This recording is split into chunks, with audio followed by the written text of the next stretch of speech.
বেশ কিছুদিন আগে আমি লুচি আর আলুর দম বানিয়েছিলাম, তো সেই রেসিপিটা আজকে শেয়ার করব। তো আলুর দমটা একদম নিরামিষ বানিয়েছিলাম আর লুচিটা একটু অন্যভাবে বানিয়েছিলাম।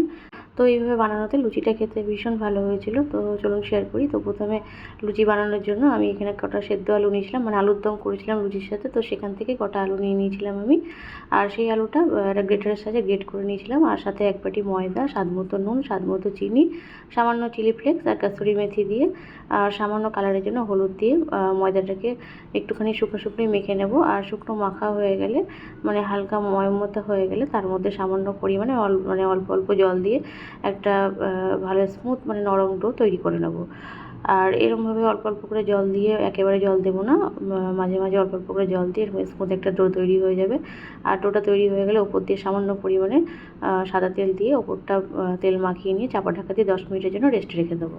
তো এখানে 10 মিনিট রেস্টে রাখা আমার হয়ে গেছে। আর 10 মিনিট রেস্টে রাখার পর ময়দাটা ভালোভাবে আবারও মেখে নেব, মানে তেলটা যাতে ময়দার সাথে ভালোভাবে মিশে যায়, ঠিক সেইভাবে ময়দাটা মেখে নিতে হবে।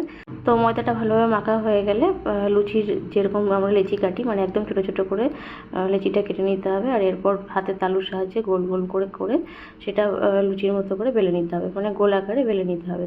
তো আমি আগে থেকেই কড়াইয়ে তেল দিয়ে তেলটা গরম হতে রেখেছিলাম। আর সেই লুচিগুলো বেলা হয়ে গেলে সেই তেলের মধ্যে আমি একটা একটা করে লুচিগুলো ভেজে নেব। তো এইভাবে আলু সেদ্ধ দেওয়াতে লুচিটা এতটা পরিমাণে সফট হয়েছিল, মানে কি বলবো, প্রচণ্ড সফট হয়েছিল।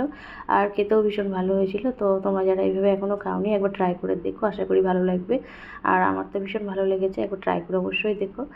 আর এই লুচি দিয়ে খাওয়ার জন্য আমি একটু আলুর দম বানিয়েছিলাম। তো শুরুতেই বলেছিলাম আজকে আলুর দমটা নিরামিষ বানিয়েছিলাম, কেননা সেদিন শনিবার ছিল আর তাই পেঁয়াজ রসুন দেওয়া যাবে না, তো নিরামিষই বানিয়েছিলাম। তো এরকম নিরামিষ আলুর দম দিয়ে আমার কিন্তু লুচি খেতে বেশি ভালো লাগে। তোমাদের কোনটা ভালো লাগে সেটা কমেন্ট করে জানাবে, আমিষ না নিরামিষ। তো যাই হোক, নিরামিষ আলুর দম বানানোর জন্য প্রথমে আমি যে কটা আলুর দম বানাবো, তো সেই কটা আলু ভালোভাবে ধুয়ে নিয়েছিলাম পরিষ্কার করে। আর এরপর ভালো মতো খোসা ছাড়িয়ে নিয়েছিলাম। খোসা ছাড়ানোর পর আলুগুলোকে 4 টুকরো করে কেটে নিয়েছিলাম, মানে একটা মিডিয়াম সাইজ আলুকে আমি 4 টুকরো করে কেটেছিলাম।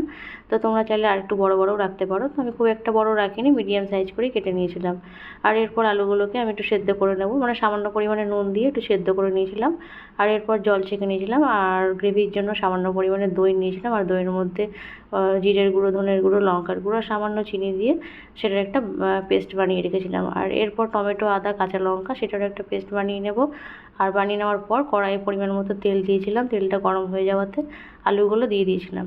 আলুগুলো দিয়ে দেওয়ার পর আলুগুলো নুন দিয়ে ভেজে তুলে রেখেছিলাম। আর এরপর কড়াইয়ে জিরে, তেজপাতা ফোড়নে দেওয়ার পর তার মধ্যে যে টমেটো, আদা, কাঁচা লঙ্কার পেস্ট বানিয়ে রেখেছিলাম সেটাও দিয়ে দেবো। দিয়ে দেওয়ার পর দইয়ের মধ্যে যে মশলাগুলো দিয়ে রেখেছিলাম সেই দইটাও দিয়ে ভালো মতো কষিয়ে ভাজা আলুগুলো দিয়ে দেওয়ার পর ওপর দিয়ে আর চিলি ফ্লেক্স দিয়ে ওপর দিয়ে সামান্য ধনেপাতা ছড়িয়ে দিয়ে 10 মিনিট কুক করে নিলে আমার আলুর দম রেডি হয়ে যাবে। তো এরকম আলুর দম খেতে কিন্তু বেশ ভালো লাগে। তোমরা অবশ্যই একবার ট্রাই করে দেখো। আমার তো ভীষণ ভালো লেগেছিলো এরকম নিরামিষ আলুর দম। তো আজকের এই লুচি আলুর দমের রেসিপি তোমাদের কেমন লাগলো আমাকে অবশ্যই কমেন্ট করে জানাবে।